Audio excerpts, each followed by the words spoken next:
cricket players make some horrible plays, conceding the most runs in an innings, worst batting collapses, and causing their teams to humiliating defeats. But those still aren't the top 20 worst plays in cricket history.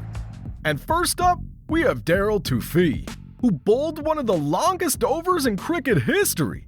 It was the very first over the match. Captain Stephen Fleming handed Tufee the ball, hoping for a steady start. But Tufee bowled as if he had never held a cricket ball before. On strike.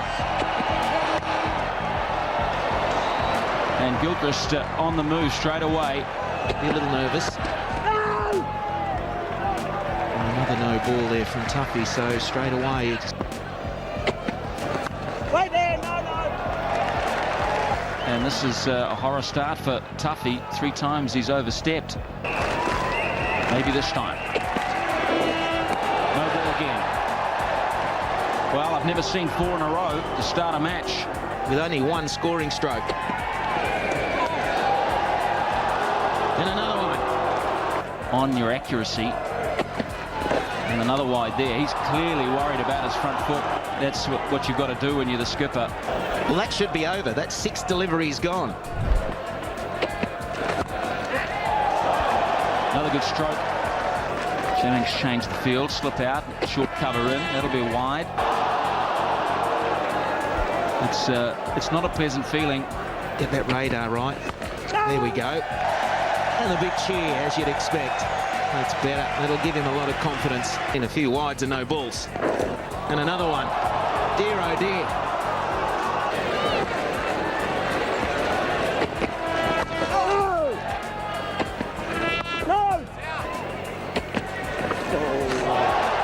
Last ball of the over. And well left by... He bowled 14 deliveries in that over, including 4 no balls and 4 wides.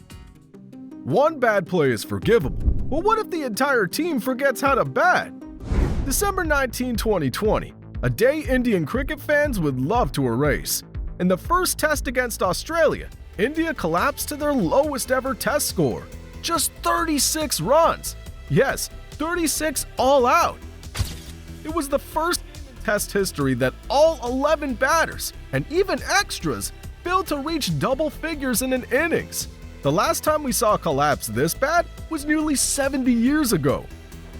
While Cummins took 4 wickets, Hazelwood delivered a fiery spell, grabbing 5 in just 5 overs. This is what the Indian scorecard looked like. You could blame it on world-class bowling or call it a total batting disaster. Either way, 36 all out is just humiliating. But humiliation hits differently when it's 36 runs in just 1 over, all thanks to some trash talk gone horribly wrong. In the 2007 T20 World Cup, Andrew Flintoff made the mistake of messing with Yuvraj Singh. A few words exchanged between Yuvraj and Flintoff. Just a few heated words, and then came the fire. That's huge! But it wasn't Flintoff who paid the price. It was poor Stuart Broad. 1 over, 6 balls, 6 sixes. It doesn't. Last ball of the innings. And he's put it away. 6 sixes in that over. Broad had a rough time, but this fielding moment, an absolute circus.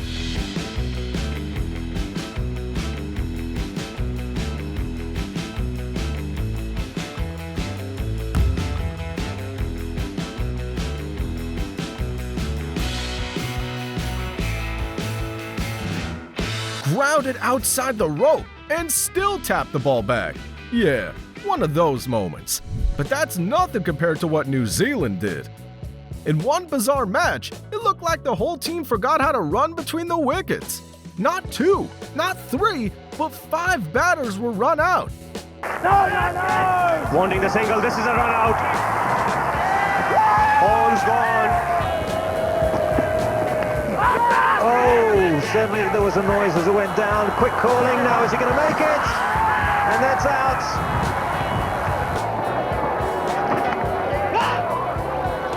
Another mix up here, another run out. Nash is gone. Yes, he's a one-day specialist. A Again, another run out here. What's happening? He's gone. That's the 4th run out of the innings. Didn't really go according to plans, and here's another run out. So, as for the TV umpire, could easily be the 5th run out of the innings. Oh, he's gone. It's been a shocking game, this. Very entertaining. The dismissals were so careless that some fans even started questioning whether the match was fixed. That's how bad it looked. In total, there were 8 runouts in the match, 5 from New Zealand and 3 from India.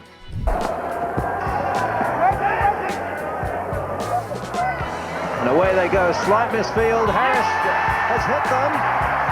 And they've gone with the 3rd umpire. But there's the mistake. It's costly for India.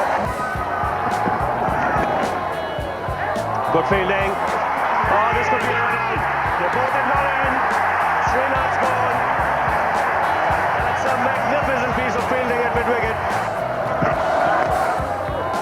He runs for the single. And that's where we close. I think Perore's done it here for New Zealand. A direct hit.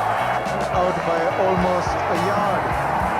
That is great work by Perore. 8 runouts. Just look at the record books. That's the most runouts in a single match in cricket history. But at number 15, a player got emotional while talking about the biggest mistake of his cricketing career. I was pretty depressed. I was flat, I was low. A moment that became the lowest point of his life. Glenn Maxwell completely misjudged a delivery, and the clip went viral. Everyone was making fun of him.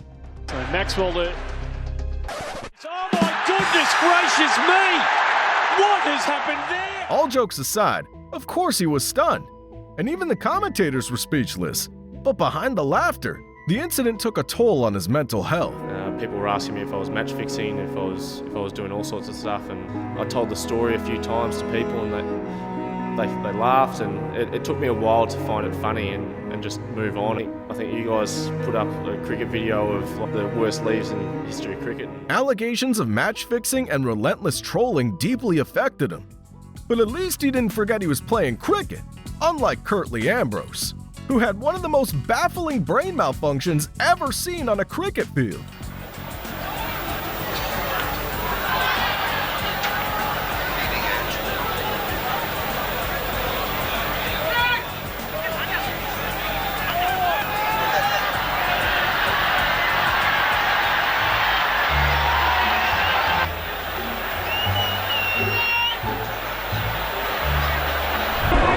And this is what happened with Ambrose. Ambrose has the ball, you're swinging it in his arms, waiting to throw it to Bishop, and they're off.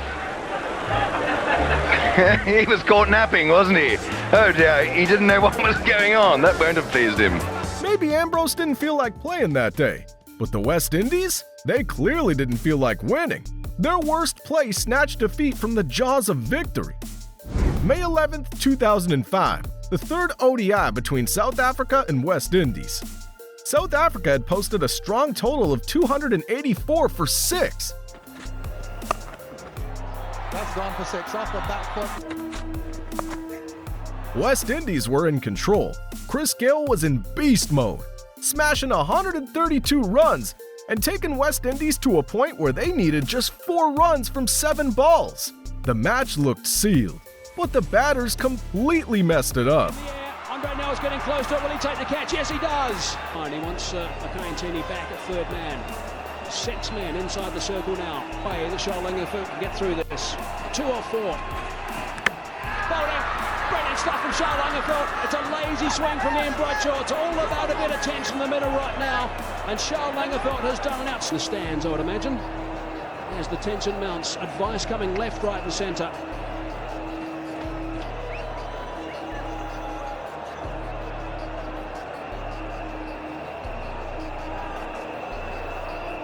Langefeld again.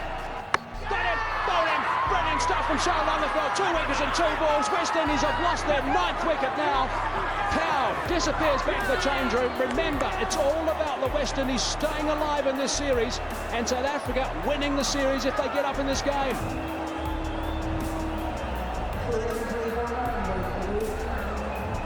At the same time, as a matter of fact, South Africa's score was 278 for 6. Nielsen in the equation. Corey Collymore on strike.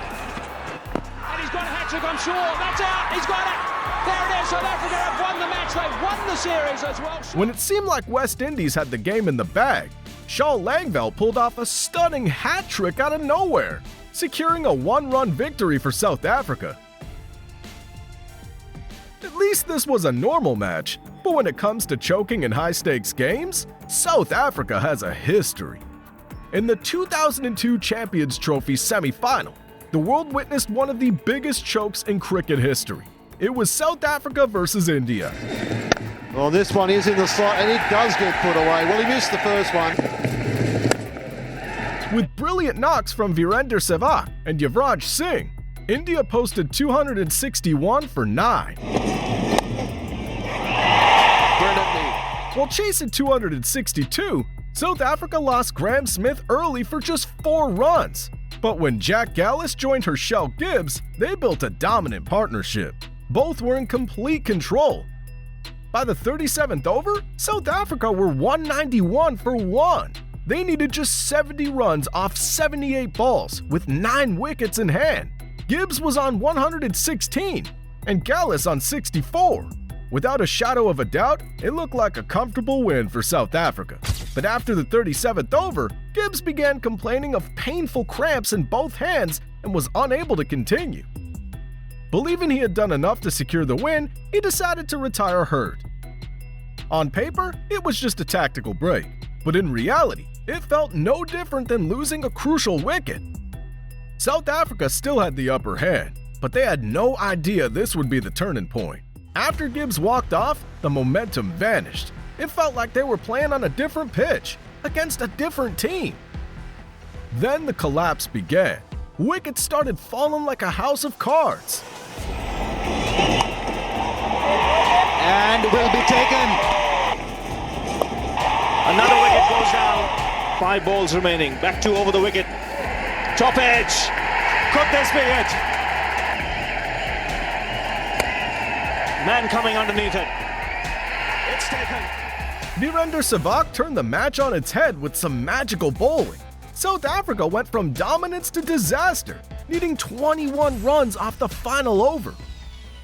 From having the match completely in their grasp to losing by 10 runs, it was a dramatic and heartbreaking collapse for the Proteas. And now, let's move on to players with absolutely zero game awareness. Against Pakistan. Some interest there. Did it hit the gloves? Henry very interested. Williamson interested. Watling communicating, and they'll go for the review. Williamson was convinced Azhar Ali had nicked one behind early in the day, only to be left red-faced when he saw the replay. Right, well that's about the worst review ever. Watling, the entire slips cordon, they weren't interested, and he's going to cop a fair bit now. Oh, he goes full. Big appeal again. Are they saying it maybe hit the toe? Oh, they've gone upstairs with a second to go. On-field decision, not out. It's a fair delivery. Thank you. Just roll it for 3 for one more time.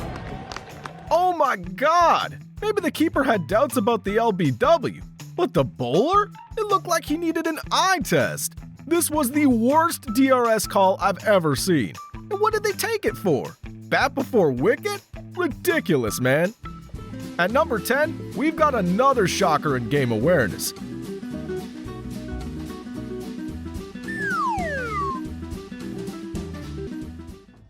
One player's worst performance ended his career, and it happened during one of the greatest matches in cricket history, the 438 game, a clash between 2 of the best teams in cricket. Everyone expected power-packed performances, but no one could have predicted how badly it would go for Mick Lewis. The highest team total in one-day international cricket's the first time. Batting first, Australia posted a gigantic 434 for 4, a world record at the time.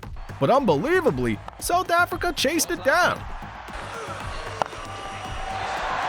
It's a good shot. Tiring all the while. That's in the air, and there's a fieldsman down there. Australia failed to defend their total, and a big reason was Mick Lewis. He got absolutely smashed. Playing just his 7th ODI, Lewis conceded 113 runs in his 10 overs, without taking a single wicket. And yes, he bowled all 10 overs. That day, Lewis collapsed under pressure, and after that match, he never played international cricket again.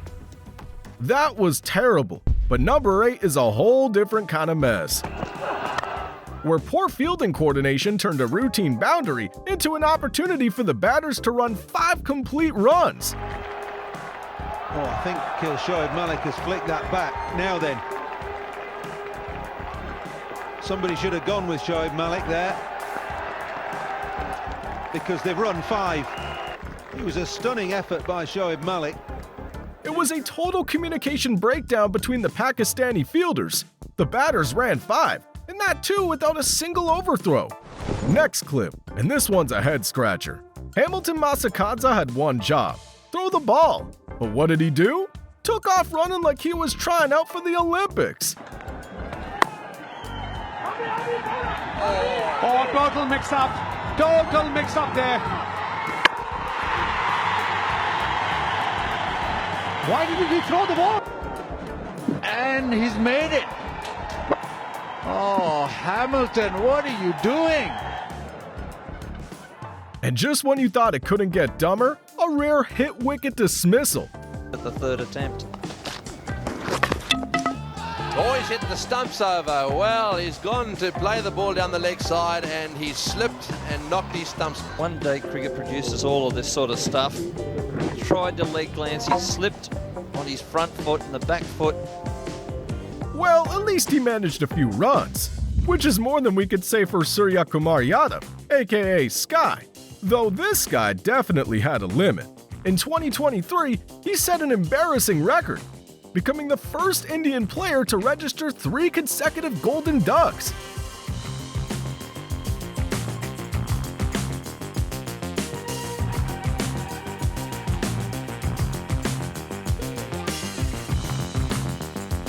Now that's every batter's nightmare.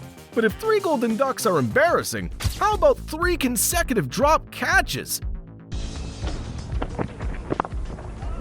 That's put down. That is put down. Put down again. It's like putting the mockers on the slip cordon. Just when we were saying this catching has been outstanding. 2 go down in 2 balls. Here he goes again, Zahir. This time it's and put down again. 3 in 3 balls. Would you believe it? That's the first time I'm seeing it in a test match.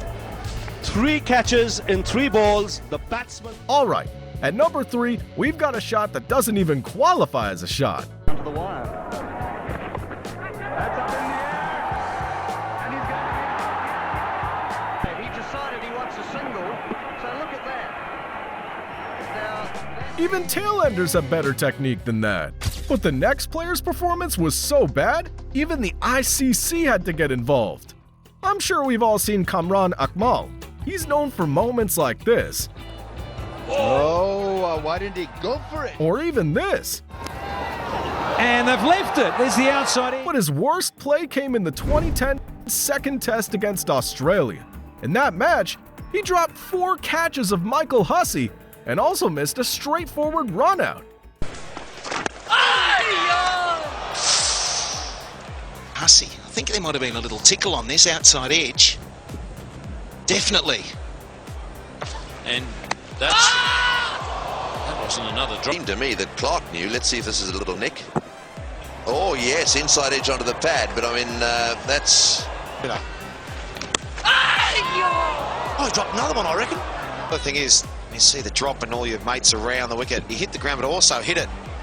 Hit it before he hit the ground, but his mates around the bat all. One of down the leg side and hit the bat or the glove. Let's see. Oh dear me, another one, and this is a straightforward catch.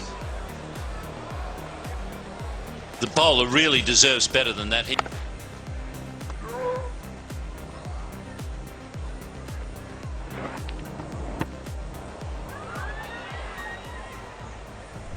Hussey made the most of those lifelines, going on to score a brilliant 134 and take Australia from a losing position to a match-winning one. Akmal's performance was so poor that the ICC started suspecting match fixing. Even the Pakistan Cricket Board raised allegations, claiming that bookmakers might have been involved in the entire series. Not the only insane finish in cricket history.